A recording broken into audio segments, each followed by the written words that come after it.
Hello friends, I am Aprati. Creative Aprati में आप सभी का स्वागत है।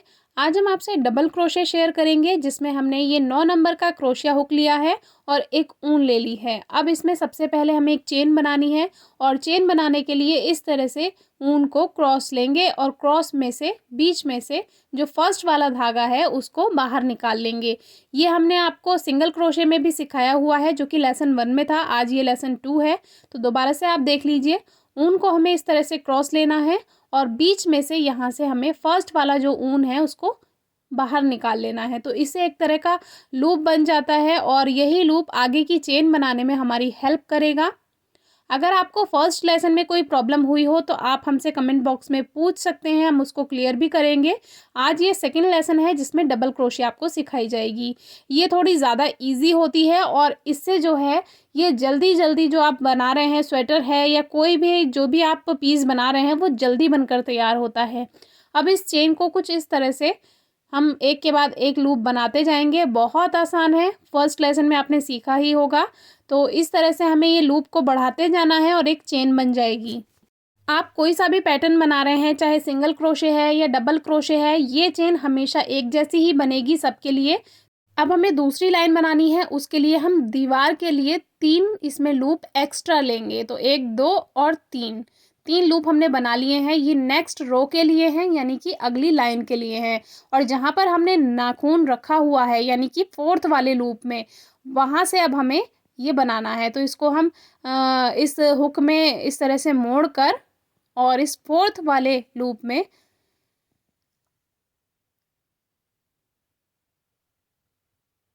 इस तरह से डालकर इसको फिर से एक बार हुक में लपेटेंगे धागे को और इससे हमारे ये 3 लूप बन जाएंगे। और इन 3 लूप को पहले 2 को एक बार बुनेंगे इस तरह से और फिर बाकी बचे दोनों को इस तरह से। तो ये हमारा डबल क्रोशे में आता है। और आप देख लीजिए, आप कंपेयर करेंगे जो आपने पहले बनाया था सिंगल क्रोशे में, वो छोटा बनता है और ये जो डबल वाला है ये बड़ा बनता है। अब हम नेक्स्ट वाली लूप में फिर से एक दोबारा से इसमें फंदा लेने वाले हैं। तो इसमें फिर से इसको धागे को हमने लूप हुक में लिया है और 2 का 1 किया है यहाँ पर और फिर से 2 का 1 किया है। यही हमें हर चेन में करते जाना है। तो इससे क्या होगा कि ये बढ़ता जाएगा। और जब आप दोनों को कंपेयर करेंगे, जो कि वीडियो के लास्ट में हम आपको दिखाएंगे, तो उसमें क्या है, जो हम सिंगल वाला बनाते हैं उसमें धीरे धीरे बढ़ता है, बिल्कुल जैसे सलाई के फंदे होते हैं। और ये जो डबल वाला होता है, इससे जब भी आप कोई चीज़ बनाते हैं तो वो बड़ी बनती है और जल्दी बनती है, क्योंकि ये डबल में है। अगर आप ट्रिपल में बनाएंगे यही चीज़, तो उसमें हम जो ये धागा एक बार लपेट रहे हैं वो हमें 2 बार लपेटना है। तो इसमें हमें ये ट्रिपल लूप बन जाएगा, ट्रिपल क्रोशे बन जाएगा। तो वो और भी ज़्यादा इजी हो जाएगा। लेकिन फिर उसमें ज़्यादा होल्स आ जाते हैं, तो जैसे ठंड में अगर आपको पहनना है तो वो थोड़ा उसमें जाली बन जाती है। तो ये डबल क्रोशे जो है वो सबसे अच्छा लगता है। अब देखिए, लास्ट वाला भी आपको ऐसे ही कर लेना है, बहुत आसान है। जब आप एक बार खुद से प्रैक्टिस करेंगे तो आप सही से समझ पाएंगे। तो अब ये हमारी पूरी लाइन तैयार हो चुकी है। अब तीसरी लाइन में जाने से पहले 3 चेन हम फिर से बना लेंगे और ये 3 चेन हमारी दीवार का काम करेंगी। अब हम इसे मोड़ लेते हैं, यानी टर्न किया है इसको। अब जिस होल में से ये पूरा 3 वाली लाइन बनकर तैयार हुई है उसमें हमें नहीं डालना है। अब जो नेक्स्ट वाला होल है, जो लूप है, इसमें हमें इस तरह से क्रोशिया को टर्न करके इसमें निकालना है। तो वही इसमें भी 2 बन जाएंगे, फिर 2 का 1 करना है, फिर 2 का 1 करना है।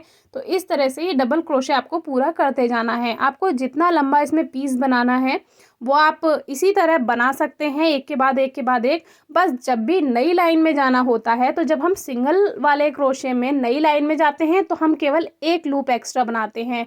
लेकिन जब हम डबल क्रोशे में नई लाइन में जाएंगे तब हम इसमें 3 हुक एक्स्ट्रा बनाएंगे, यानी जो 3 लूप हैं वो एक्स्ट्रा बनाएंगे। वो एक दीवार का काम करेंगे। ये दीवार वाली बात आप बिल्कुल नहीं भूलिएगा, क्योंकि यही है जो नेक्स्ट हमारी लाइन में जाने में हेल्प करती है। अगर आप ये 3 वाला लाइन नहीं बनाएंगे तो फिर क्या होगा, वो वहीं पे ही चलता रहेगा, वहीं पे ही घूमता रहेगा और वो लाइन आगे नहीं बढ़ पाएगी। तो जो एक चौकोर शेप बनकर आती है वो नहीं बनेगी। तो ये अभी एक छोटा सा नमूना आपसे शेयर कर रहे हैं। जब कोई चीज़ बनाकर दिखाएंगे तब यह बात आपको समझ आ जाएगी और उसमें आपसे पूरी तरह क्लियर कर देंगे। अब इसी तरह लास्ट में जो है, इसमें लास्ट वाले हुक में डालकर इस तरह से फिर से इसे पूरा कर लेंगे। तो इस तरह से ये हमारा पूरा कंप्लीट हो जाएगा। तो ये आज क्रोशिया का सेकंड लेसन था और आशा करते हैं आपको बहुत आसानी से समझ में आ गया होगा। बहुत इजी स्टेप्स हमने शेयर किए हैं। अब इसको लॉक लगाते हैं। उसके लिए एक लूप हमने बना लिया है और उसको कट करने के बाद बाहर निकाल देते हैं कुछ इस तरह से। तो ये हमारा लॉक लग जाएगा यहीं पे ही। तो ये हमने डबल क्रोशे में केवल 3 लाइन की हैं तो वो इतना बड़ा बन गया है, और हमने ये सिंगल क्रोशे में 5 लाइन की हैं तो देखिए कितना छोटा सा वो है। तो इस तरह से जो डबल क्रोशे है वो जल्दी बढ़ती है।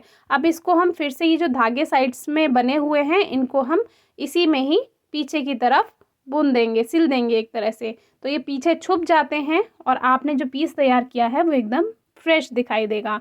ये कहीं पर भी किसी भी धागे में जो कोई भी इसमें फंदा है उस किसी में भी आप इसको इस तरह से बुन दीजिए। ये कहीं से दिखाई नहीं देगा, जैसे हम नॉर्मल बुनाई में भी करते हैं। अगर आप बुनाई करते हैं तो इस तरह से ये हमारा पीस बिल्कुल तैयार हो गया है। तो आप सिंगल क्रोशे भी ज़रूर देखिएगा और ये डबल क्रोशे है। तो आशा करते हैं आपको सही से समझ में आया होगा। नेक्स्ट वीडियो के लिए चैनल को सब्सक्राइब ज़रूर कर लीजिएगा। Thank you.